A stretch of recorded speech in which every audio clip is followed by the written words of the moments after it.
UK-Iran debt. Does the UK really owe Iran £400 million? Iran state TV has claimed Britain has paid a £400 million debt for the release of Nazanin Zaghari-Ratcliffe, but does the UK really owe Iran £400 million? How? British-Iranian national Nazanin Zaghari-Ratcliffe's hope for release from jail in Iran was brought one step closer this weekend after Iran state television suggested the UK had paid a £400 million debt in order to secure her release. However, the UK government has since downplayed the link between the two cases, with Foreign Office Minister James Cleverly saying talks were ongoing. He said it was completely inappropriate to associate Britain's debt to the imprisonment of British dual nationals, saying they are separate issues.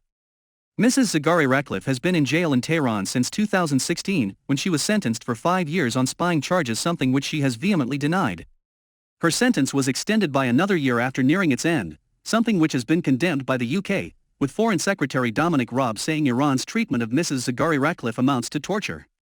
Labour MP Tulip Siddiq, who represents Mrs Zaghari-Ratcliffe's constituency of Hampstead and Kilburn, has accused Prime Minister Boris Johnson of a dismal failure in his diplomatic efforts to free her. The £400 million figure is associated with a dispute dating back to the 1970s. At the time, then Shah of Iran paid the UK £400 million for 1,500 Chieftain tanks.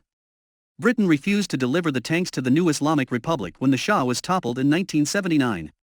Despite not delivering the tanks, the government kept the money even though British courts accepted it should be repaid. A Foreign Office spokesman said, "We continue to explore options to resolve this 40-year-old case, and will not comment further as legal discussions are ongoing." Speaking to BBC Radio 4's Today programme on Monday, Foreign Office Minister Mr Cleverly said, "The situation with regards to the military contract from the 1970s, which has dragged on for decades, those negotiations are ongoing. They have been for a long while, sadly, but they are ongoing." Asked if the talks were getting anywhere, Mr Cleverly said, "There's a legal process tied up with this as well. Iran most recently stepped away from that legal process, which has of course delayed things. We are looking at ways of resolving what has been a multi-decade-long problem. The reports that we had over the weekend linking that work with the incarceration and the arbitrary detention of British dual nationals I think was completely inappropriate. They are separate issues, one massively predates the other." Mr Cleverly said British dual nationals should not be used as political leverage when asked about the latest developments in the case of Nazanin Zaghari-Ratcliffe. He told Sky News, "We have always said that British dual nationals should not be used as political leverage. We have also seen a number of occasions where the Iranian regime have used disinformation. We're hearing inaccurate reports coming out over the last couple of days. On the one hand, they are saying that these proceedings are legitimate, we don't agree with that at all, but then also saying that they are linked to this legal dispute. It can't be both.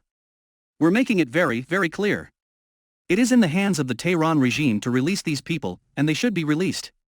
Richard Ratcliffe, who has campaigned for the release of his wife since her detention in 2016, said, "We haven't heard anything. It's probably a good sign that it's being signaled, just as last week's sentence was a bad sign. But it feels part of the negotiations rather than the end of them."